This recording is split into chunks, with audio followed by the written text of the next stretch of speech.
Greetings and welcome to PinballHelp. Mike here.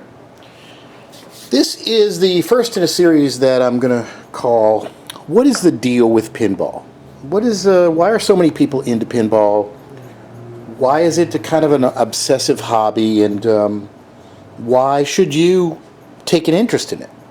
I can't really speak to what you might want to do, but I can tell you what appeals to me and share it with you guys. And obviously, if you're watching this, you probably can already relate. But for those that are not really into pinball or don't understand it, let's talk about it. And I thought, tonight I'm kind of picked up this machine and I'm working on it. I thought this would be a good time because this is a good example of one of the things that I really like about this hobby. And so let me just run the video camera and I'll just chat with you about it. What we've got here is, this is a pinball machine that I picked up recently.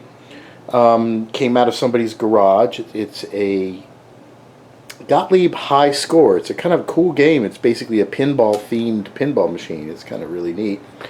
And I've been fiddling around with it. And this is one of the things I just really like about pinball.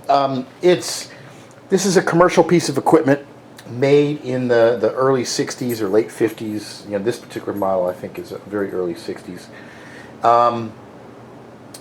I'm cleaning it up and I'm kind of getting it all ready to be able to play. And there's something really neat about spending time on these old pieces of equipment, and then also being able to kind of use them. I can understand that there's a lot of car enthusiasts that are also into pinball. It's a similar kind of thing. With an old car, you can take it in and restore it, and then you can drive it. It's not just a decoration. It's something that you can use after you work on it. And pinball is like that too. This is a game. This is an entertaining, very fun, interesting mechanical device.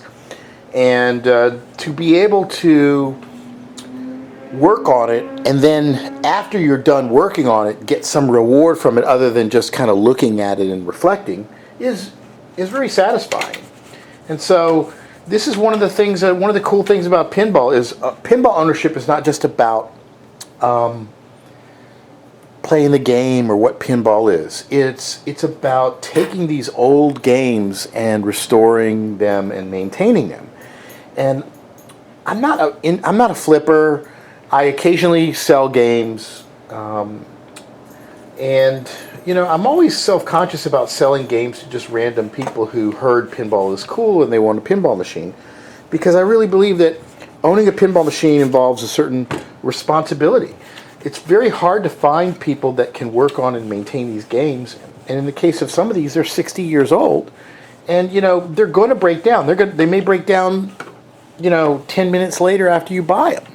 And you have to know how to work on them, and you have to know how to maintain them.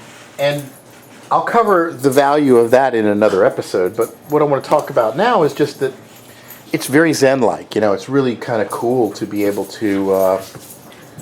it's my dogs dancing in the background. Whenever I talk to the camera, they always try to upstage me. Don't you guys, huh? Mm-hmm.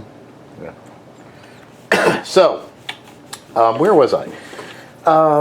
It's just really cool to be able to take these old games, clean them all up, and there's different levels of enthusiasts. Some will just completely strip the playfield down to every component, make it better than new. It's a lot like cars. You have your people that are into having a stock vehicle, and then you have your resto mod people where they will take an old vehicle and they will add new technology to it. I'm kind of in the middle.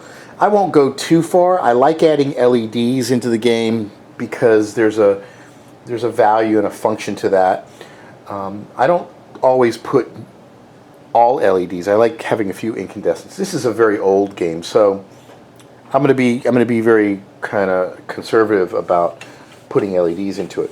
But I do like the idea of putting like LEDs in the pop bumpers where they'll last longer and they won't burn. See, if you look at these pop bumper caps, they've got a burn mark from the heat of the bulb. And you put an LED in there, that's not going to happen. So one of the neat things about owning a game is working on it. Now, if you just want to play them and you don't want to fiddle with them, then this might not be a hobby for you. But it's very rewarding for many of us to be able to take these games, especially if you get one that's in non-working condition.